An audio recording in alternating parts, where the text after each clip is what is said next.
No, no. It's November 19th, 2020, a few days before Thanksgiving. Here with my partner, Steve, and Hello.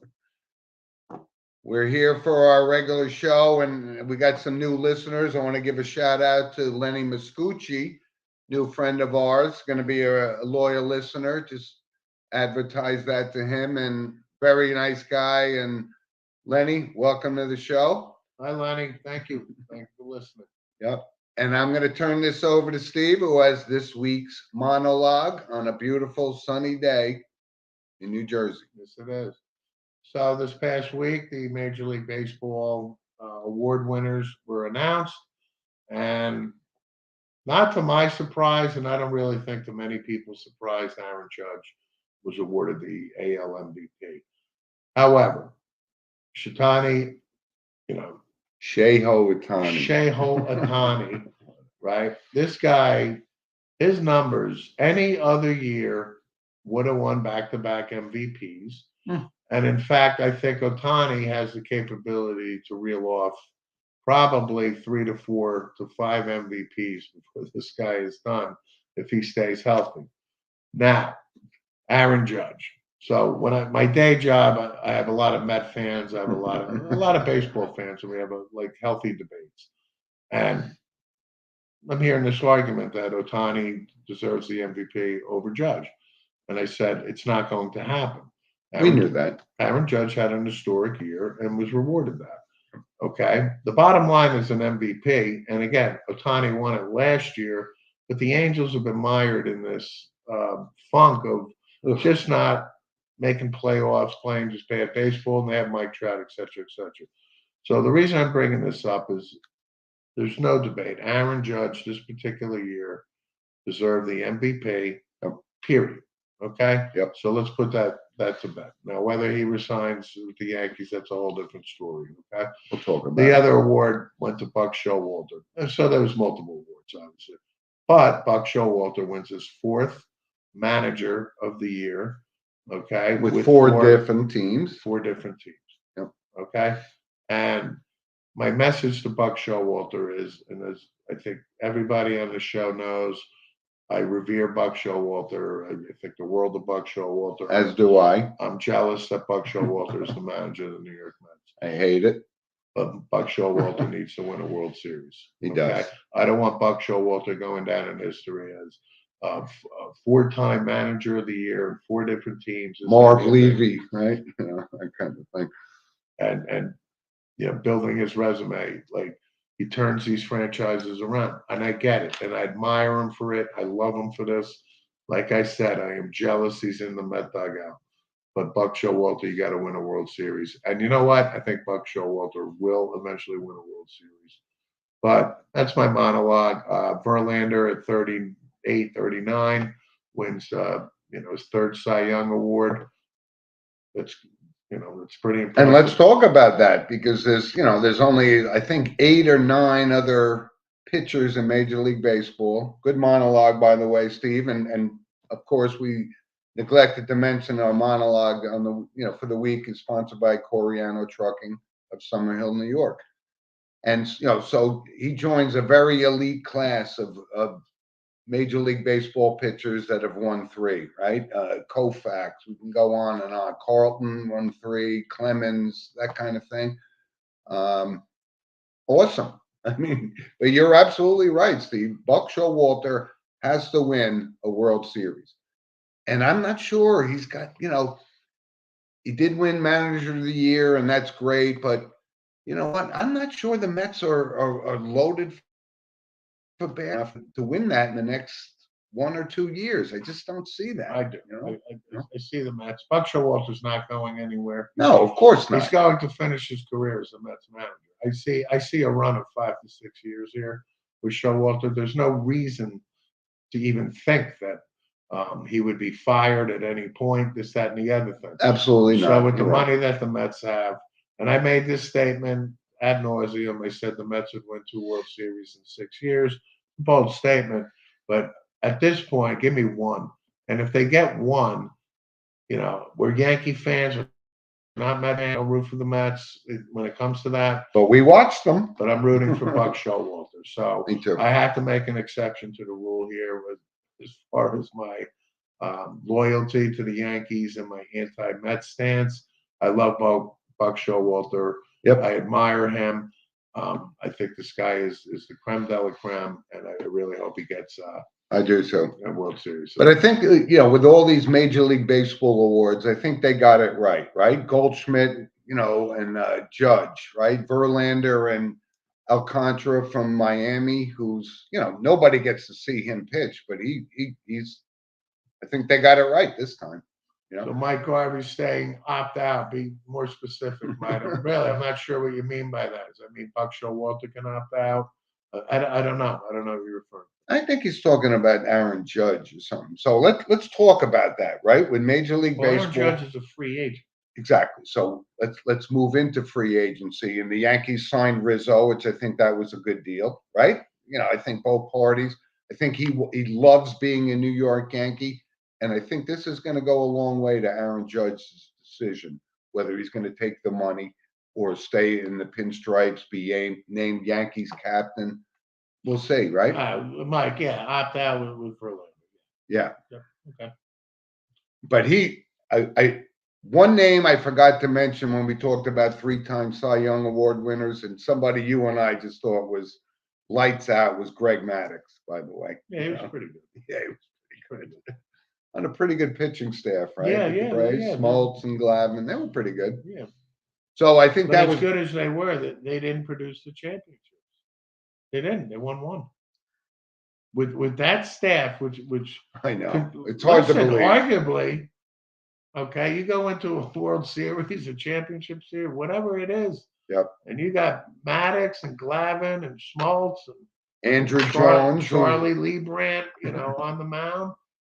And that's one of the most perplexing things, that the guys they let into the Hall of Fame in baseball these days, and Andrew Jones, arguably one of the best defensive center fielders we've ever seen. He's getting. I know, but why so long? I mean, they're letting these other guys in, before him. Head scratcher for me. But what do you think of the Rizzo signing? You think that's going to go a little long way to have Aaron Judge stay with the Yankees? Well, they're best friends. Well, I think when Rizzo opted out, it kind of raised an eyebrow. Said, does he really want to be a Yankee? And would he move up north to the Red Sox? Yeah. But Anthony Rizzo, again, when you're a free agent or you have the ability to opt out, what's it about? Money. So he gets a secure 2-year deal. And you put the feelers out there. Listen, if somebody wants to pay me twice as much as the Yankees, so Anthony Rizzo's locked up for 2 years. He's a good influence. He had 75 RBIs in 130 games. Yes, he batted .224. I know, but they all did. Actually. But again, when you look at the way baseball is and averages and things like that, Anthony Rizzo is a good positive influence. So I'm okay with Anthony Rizzo playing first base for 2 years. Me too. Yes, he's close with Aaron Judge. Does that have any influence? I think so. No, I think it has more than you think. Actually, I don't.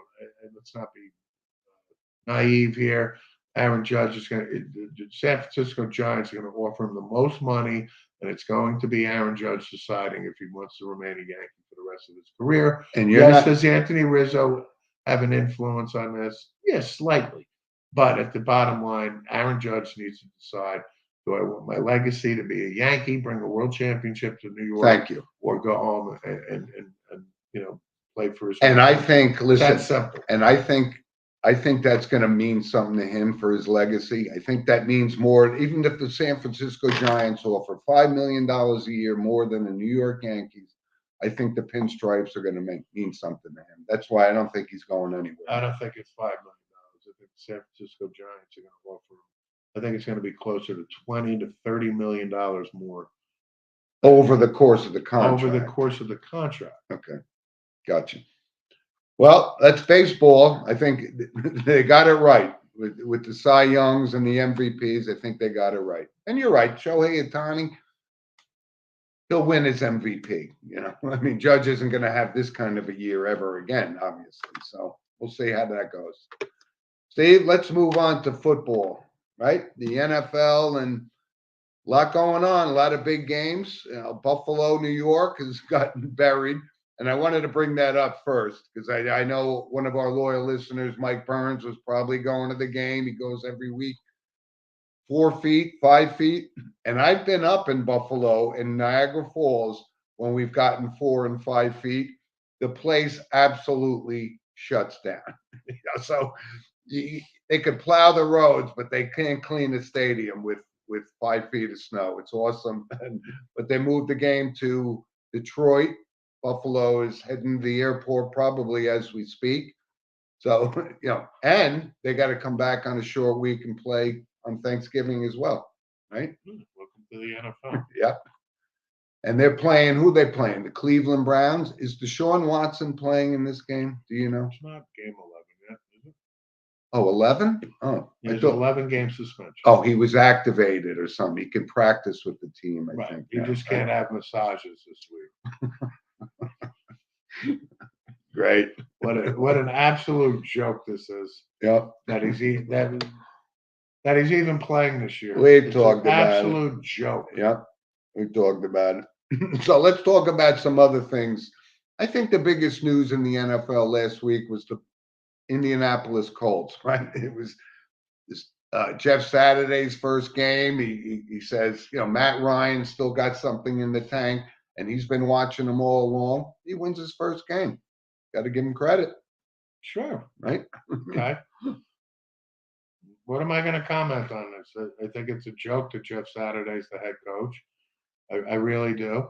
I think Irsay is a. We talked about him. Yeah, well, I'm going to continue bringing it up. This guy's not the most stable of owners out there. Jeff Saturday, outstanding person. I think they're Super Bowl champion. Colt in and out. I get that. But don't, I'm not going to sit here and say, Jeff Saturday. That. I know you're not. I'm talking for myself here. Gotcha. My own opinion here. Okay. Okay.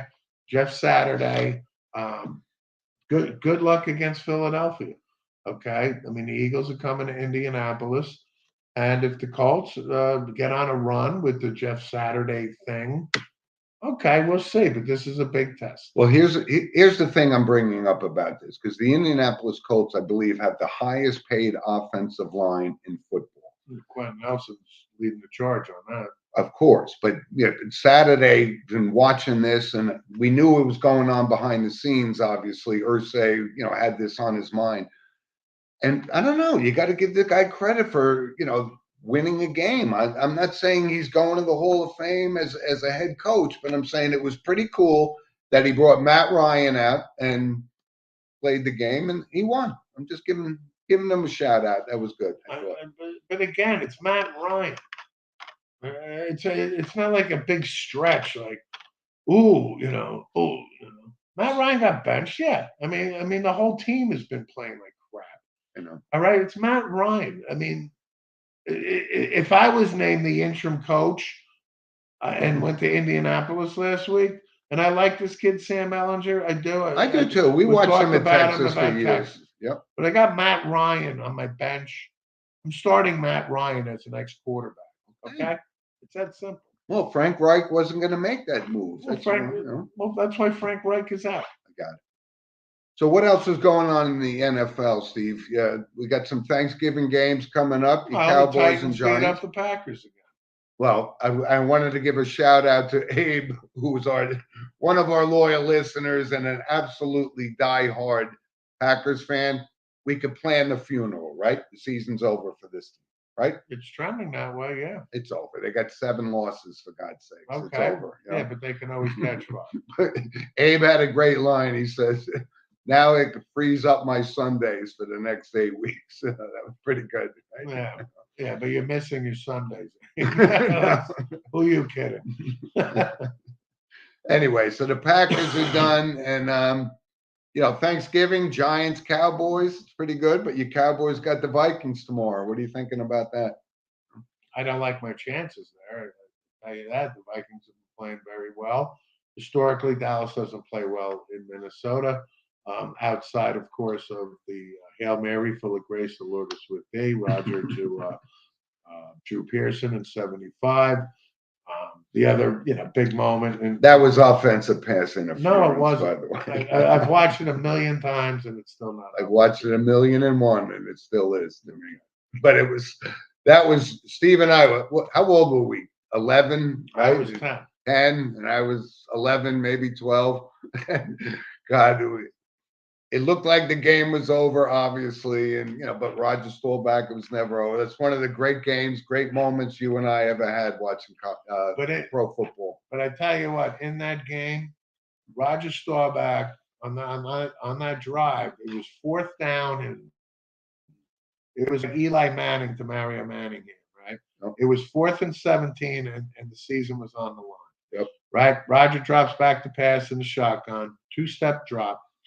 Okay. He throws this sideline pass, double covered to Drew Pearson. Pearson catches it, barely gets his feet on, but the throw that Roger threw was just unbelievable. It's so Roger Staubach. It's so unsung because of the Hail Mary being the end of it. But that's why Roger Staubach was, to me, he's my all-time idol. But that game was great. The other big moment for the Cowboys was Tony Dorsett.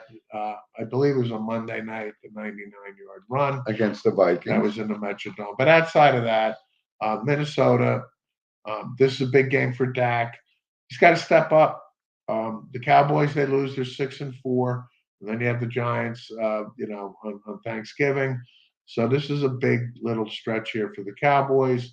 And right now, I got to ride the hot hand with the Vikings.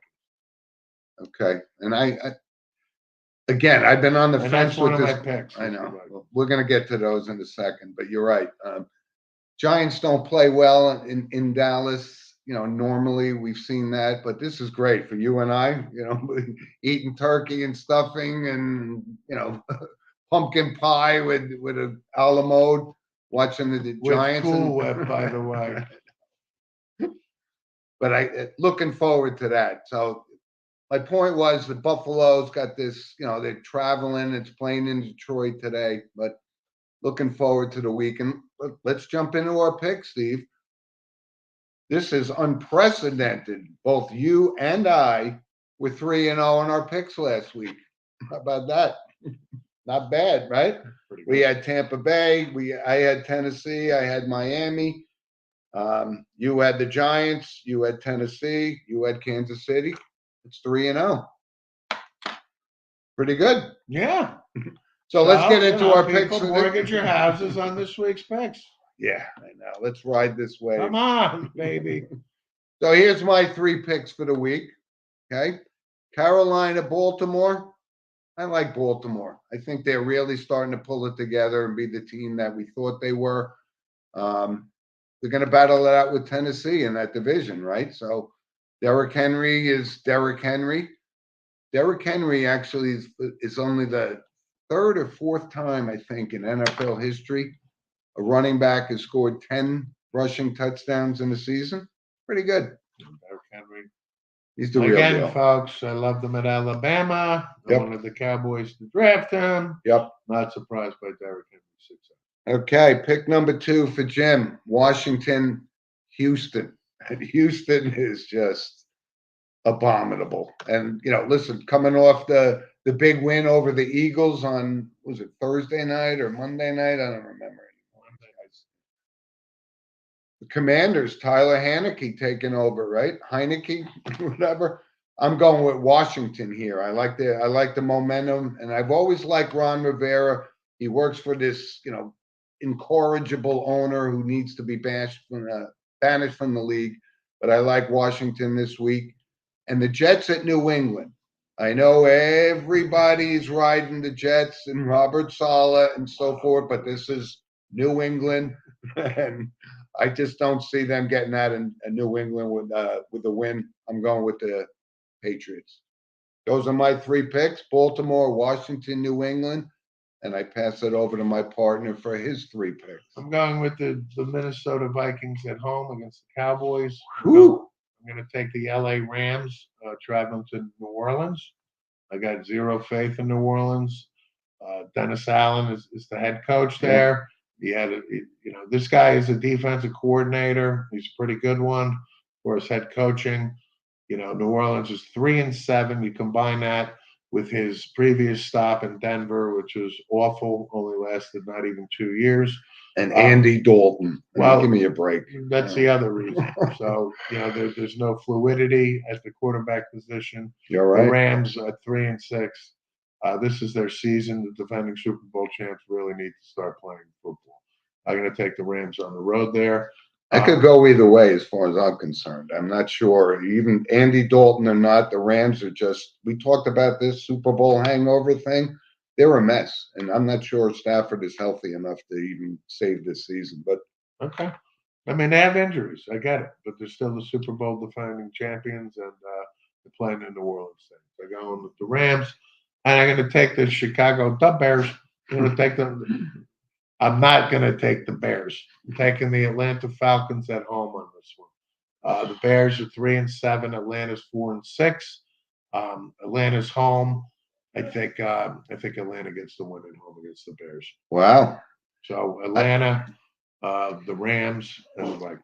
I think the Bears season is somewhat off. I'm not sure. But you know what? I can't figure out Atlanta either. Right? Mariota's having a pretty good season, so we'll see about that. But those are the 3 picks. Steve's got Minnesota over his beloved Dallas Cowboys. I do. And I want to say one thing about the New York Jets and what this means on Sunday. Go to New England. It has been so long since the New York Jets have had a signature game here. And yes, they're 6-3. They've been playing good football. They lost to New England again, a few weeks back when New England came here. The Jets have enough talent right now. This is a big game for Zach Wilson that the Jets need to go to New England and win. Stop this losing streak, 13 in a row. They need to win. Yeah. And I'm looking forward to that game. The Jets, this is a signature, important game for them. And here's one of those things which drives us crazy because it never used to be in the past, right? It was either the Giants at 1 and the Jets at 4 or vice versa. Tomorrow, both games at 1 o'clock. So, get your remote control out. But that sucks when, from a New York perspective, I'm more of a Giant fan than a Jet fan, obviously. But, you'd like to see the whole game and watch this Zach Wilson and Daniel Jones. And I wanted to bring something up because I've been listening to some of this, and stuck in traffic kind of thing. Guys, for the past 3 years, we're absolutely bashing. Like, Daniel Jones is not an NFL quarterback. Daniel Jones sucks. And now all of a sudden they're on the Daniel Jones bandwagon, which I never got off. But, and I'm not saying he's going to be a Hall of Fame quarterback. We saw even Jared Goff had, right, a couple of years ago, had an unbelievable season.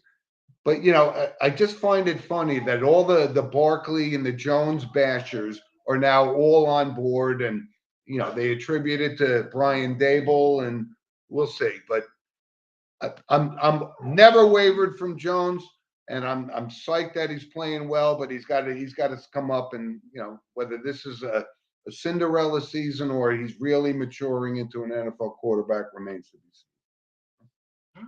So, Steve, let's move on to some college football, because I think the game of the week to me, USC, UCLA, right? The old Chip Kelly and Lincoln Riley now. And I'm not sure, it's a rivalry that's been going on for years. It's a little bit different. The personnel has changed. Who do you like today? You've been a Chip Kelly guy for a while, so you like them could pull the upset over USC? I do not. I like USC to win convincingly. Convincingly. What's convincingly? 20 points? 14 points. 14 points. Probably more. I think USC is going to smack UCLA. Okay. It's a rivalry game. We talked about it, I think, a week or two ago. Yeah. Regarding the tradition of this game, it's great for LA. It doesn't get any better from a college perspective for the West Coast, UCLA, USC. And we have to remember, as the Pac-12 ship starts to slowly sink, right? Yeah, well, the Pac-12 ship is USC and UCLA heading to the Big Ten in a couple of years. So this game probably has a lot more meaning now, the last couple, than going forward because they're going to be leaving the Pac-12.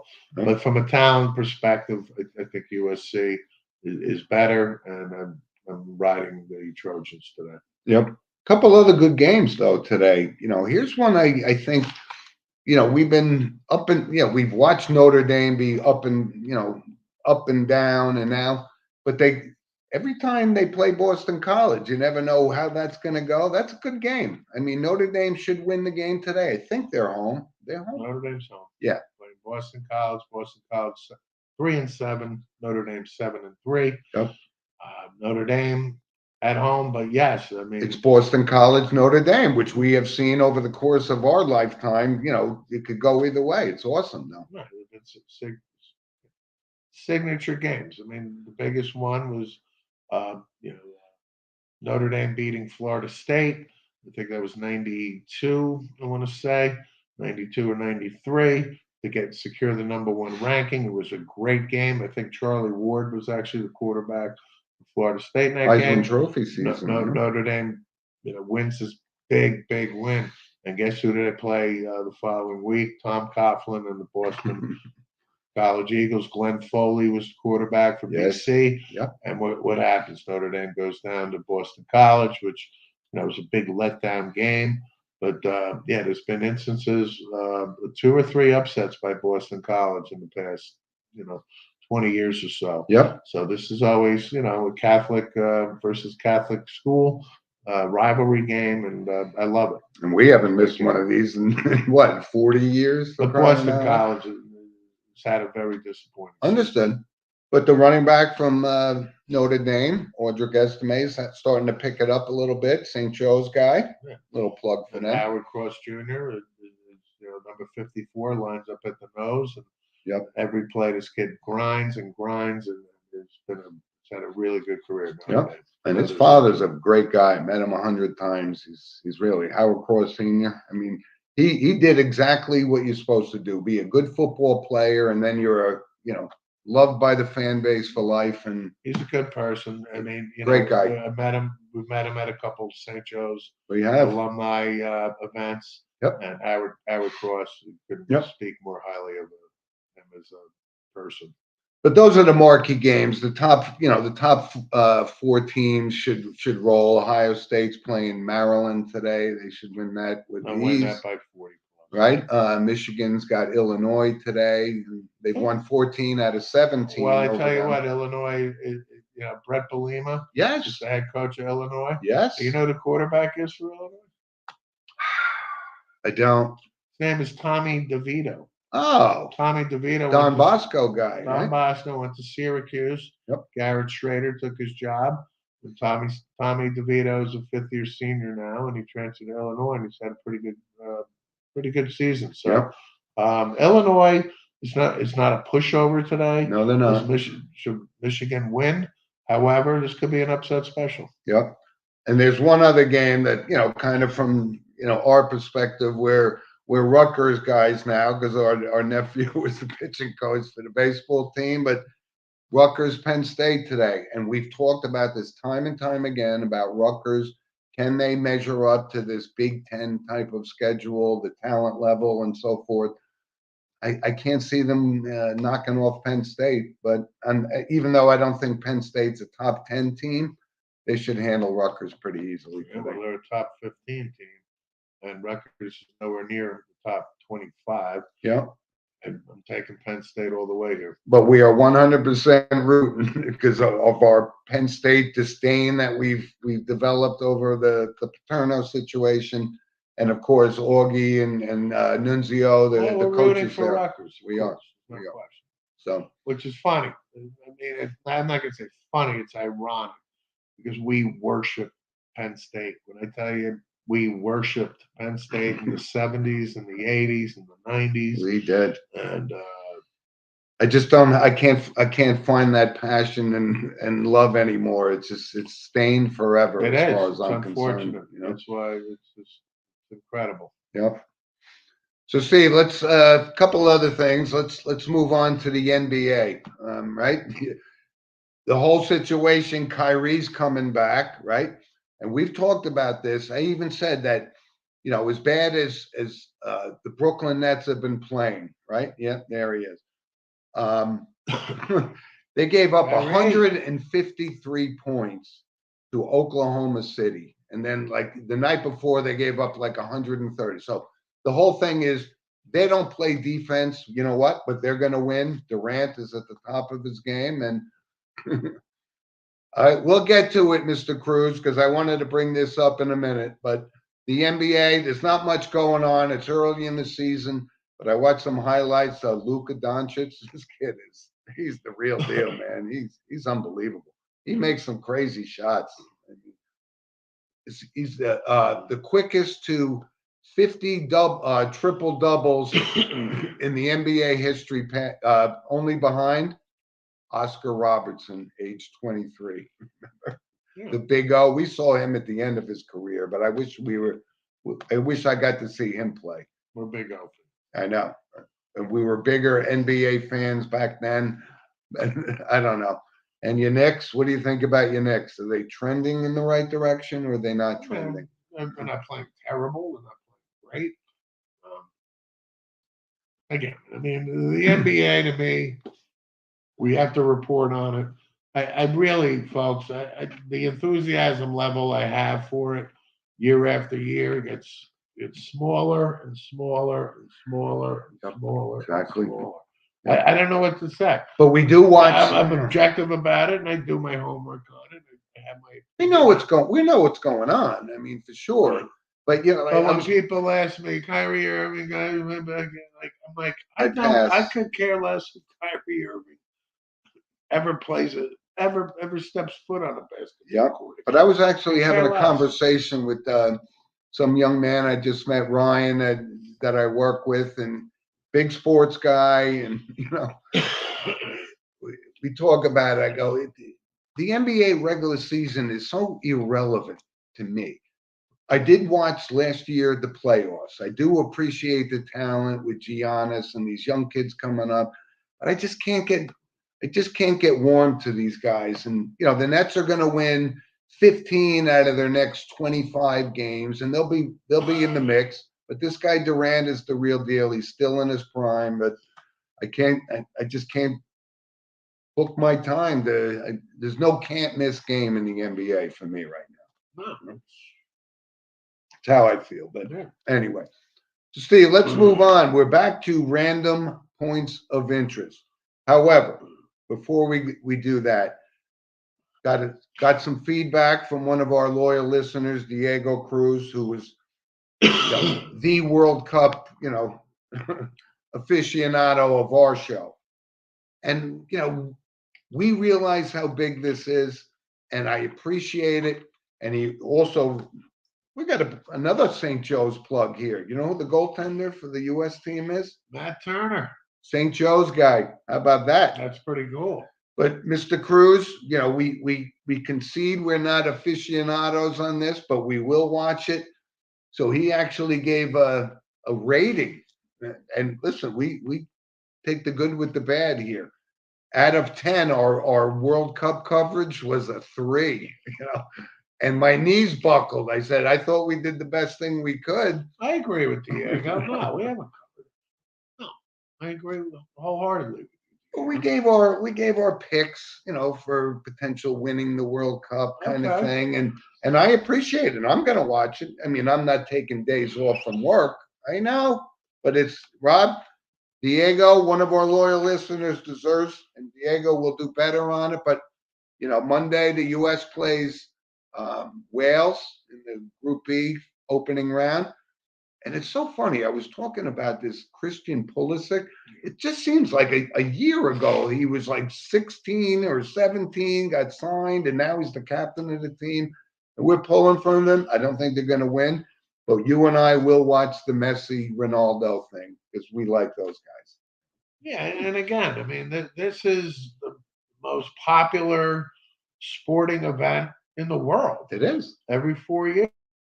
And busting at the seams, waiting for this. He's taking personal days to watch 12 games in a row. Because that's his passion. Yep. And that's awesome. Yep. again, Messi, and Ronaldo, and the big stars, the Neymars, and all this stuff. This is the biggest stage, and this is where you bring this home to the country, and it's fantastic. It really is. It is. And as it gets deeper and deeper into the tournament, the excitement level is great. I mean, there was a statement somebody, I can't remember it exactly, but when it's like zeros, it's the most exciting, Low zero scoring game. zero you'll ever see. zero game, for 3 hours or however long. Like hockey, a 0-0 game is awesome. Right, and then you turn to go, how much time is left? I don't know. That Can't type of figure thing. that out either. Right. So the game's over and they go, oh no, there's extra time. I don't even know what that means. Right, and then I think we should see when people get knocked down, like shot from Lee Harvey Oswald. We have talked, and even Diego would concede that the theatrics is beyond reproach, and they have to do something about it. Down like they were killed. But at the end of the day, the guy's trying to get a penalty. But yeah, this is exciting stuff. We said Italy is not in the tournament. They're not. They didn't deserve to make it. They lost the qualifiers. Yep. But we shall see. Germany is obviously relevant. England, France. Well, the U.S. has to play England in Right. the second game. But so- let's be real. The U.S.'s chances are next to nothing here. Of course. And But what you're saying, there is a chance. of course, there's a chance. I'm just There was saying. a chance Villanova could beat Georgetown in 1985. Right. So the next two, I don't know, maybe 2 or 3 weeks, the World Cup, it takes a while to play it out. I mean, it's the world, okay? You got, you just don't travel the world. Yep. In 2 days. But Diego, hope we did better than a 3 on our ratings. But we're all in on this, and we're looking forward. I'm not missing a Messi game, and I'm not missing a I'm Ronaldo curious game. to see who Diego's pick is. Well, he could. I'd love to hear him I would chime love in. to hear it right now. So anyway, folks, let's move on, Steve. Random points of interest. I think last week we had it as random something. It was random thoughts. Now we got to tell our producer it's random points of interest, and that was sponsored by, of course, Lynch Toyota of Manchester, Connecticut, who I'm going to bring up in random points because Mike, President Lynch, sent us a thing about the second oldest road race being held on Thanksgiving Day, second only to the Boston Marathon, called the Manchester Road Race. 5-mile run. There's going to be 15,000 people. And why is this relevant? Because Mike Lynch is literally, that's where Manchester, Connecticut is the home of Lynch Toyota. But I wanted to bring that up, Steve. 15,000 runners. It's only 5 miles, little under 5 miles. It's an odd number. It's like 4.67. I don't get it. But the second oldest road race. And Mike, thanks for bringing that up, and enjoy your day. It's on Thanksgiving morning in Manchester, Connecticut. No, if I was running in the race, I'd be like, move over. Get the shit. You knock it off. I was there. It's my lane. Cut it out. That's pretty cool, though, that the second oldest. I thought the New York City Marathon may have been up there, too, but apparently not. Uh-huh. So, Mike, enjoy the race. Random points of interest, Stephen. We talked about this memorabilia thing we've been seeing, right? Jerseys, puck sticks, whatever, going for ridiculous amounts of money. And we said, maybe if we had that kind of money, we would do better with that for society. But a Babe Ruth glove just went for $1.5 million. And if I had extra money, even money to give to charity, whatever, above and beyond, that's one piece of memorabilia I would love to have, a Babe Ruth glove from when he played for the Red Sox, I think it was. 1.5 million. That seems a little cheap, to be honest. Probably the size of my hand. Right. But the guy who caught Aaron Judge's 60-second ball just turned down $3 million and is going to roll the dice and go at auction. And you get a Babe Ruth glove for 1.5 million, bargain basement price right there.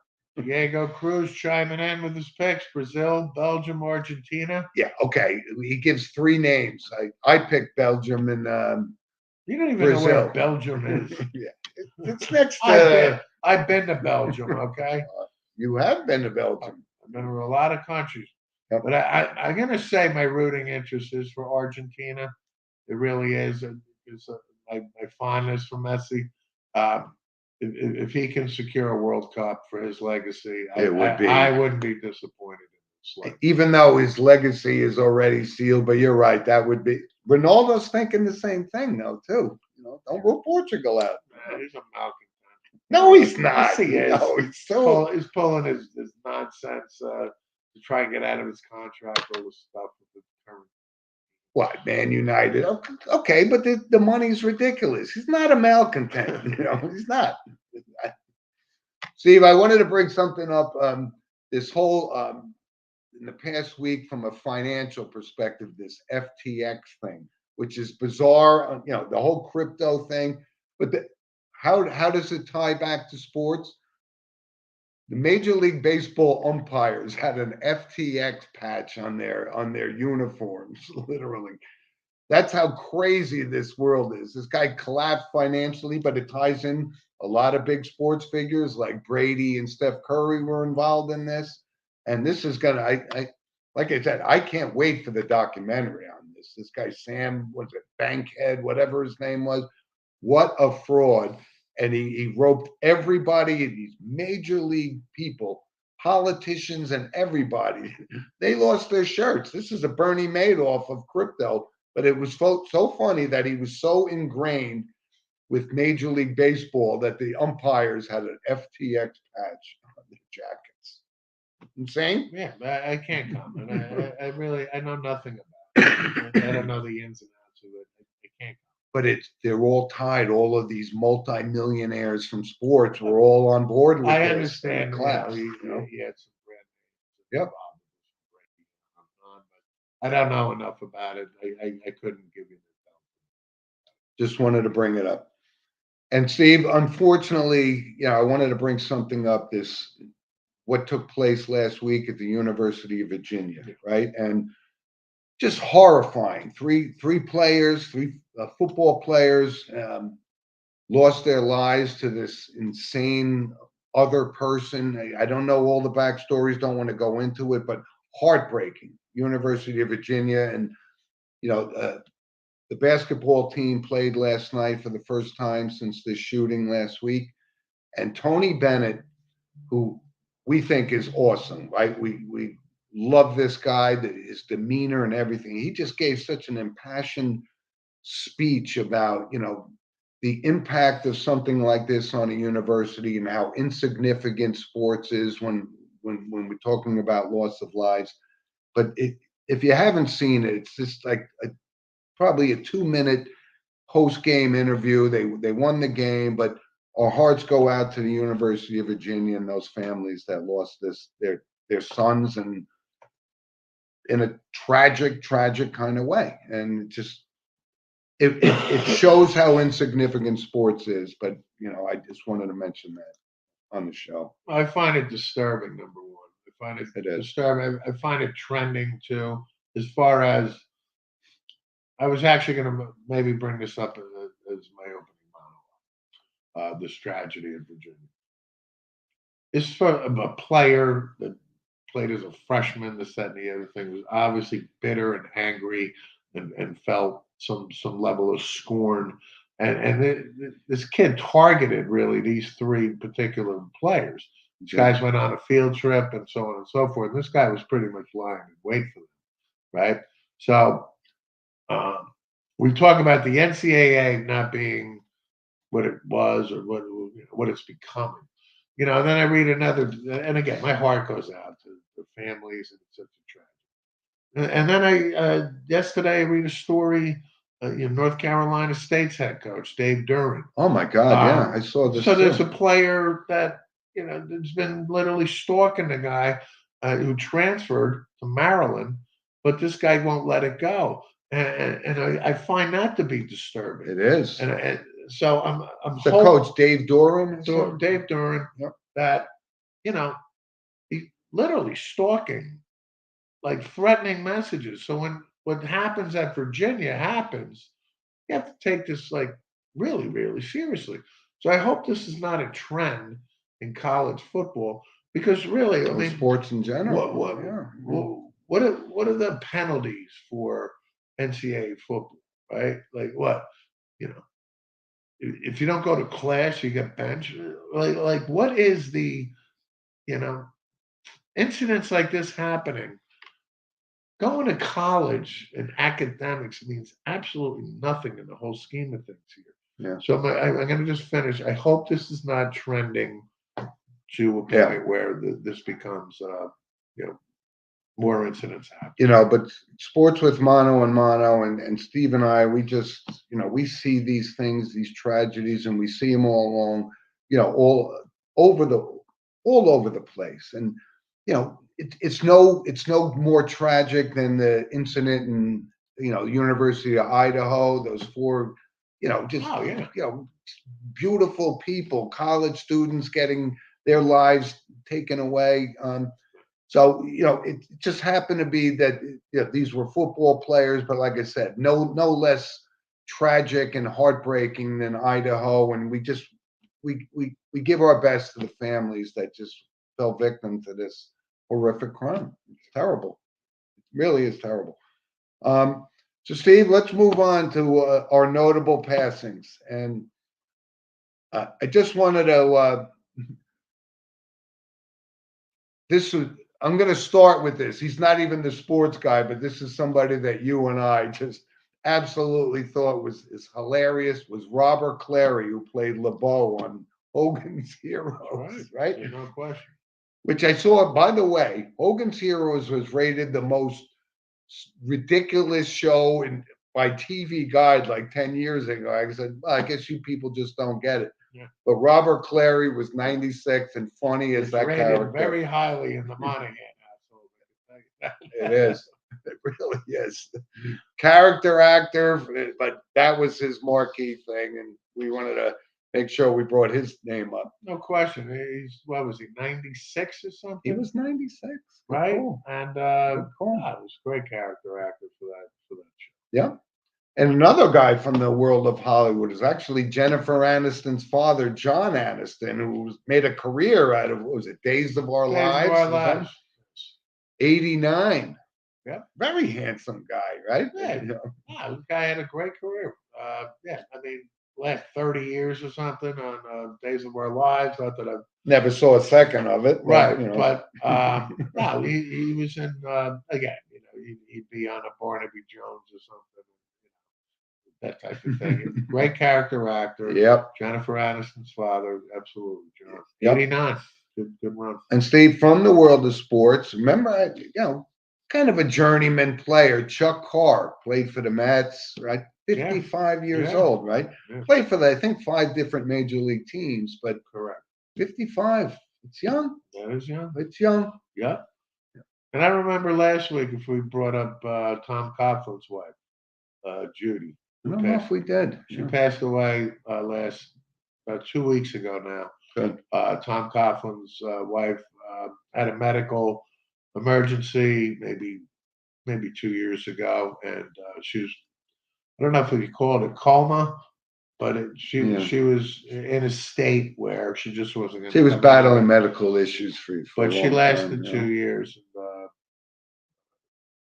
I've met Tom Coughlin. Tom Coughlin to me is one of the genuinely good people out there. Sure is. You know, and I'm talking separating his coaching, passion as a human being.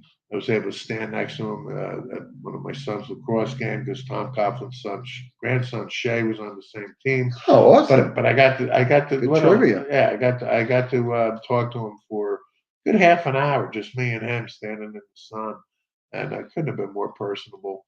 And right, yeah. So so I got to see his wife there. You know, not that I knew her or anything, but I just. Well, you actually just brought up Tom Coughlin before. Was the head coach when they beat Notre Dame. That's right. So I just wanted to RIP. Let people know. Very, very nice. And Rob, I sent you a picture. I would hope you could post the this morning because, listen, it's Thanksgiving, and there it is. Those are, you know, that's the heartbeat of me, right? Those are my three grandchildren. And I just wanted to wish everybody a very happy Thanksgiving. You know, we talk about we're psyched about the Giants Cowboys game, but you know what? There's more to it. It's family. It's just recognizing the good fortunes that we have and the tragedies that surround us. And you know, we have to move on. But those are my heart and souls right there. Thanks, Rob, for posting that. You know? Happy Thanksgiving. It just really is a very special day, and we want to send it all out to our loyal listeners. And listen, please send us an email at sportswithmano@gmail.com. And again, happy Thanksgiving to all, and we'll see you guys next week. And Tony, I don't know where you've been last week. You were supposed to send us a link for your new venture online. Please do that, and we'll get that on the show next week. Steve, I'll see you on Thanksgiving because you know we're watching the game. So, See. and I got to make my stuffing too, by the way, you know, which is legendary. But thanks for joining us, everybody. We'll catch up next week and for Levers Behind the Curtain. Rob, thank you so much, buddy. You have a happy Happy Thanksgiving. Thanksgiving, Rob. See you guys next week. Thanks.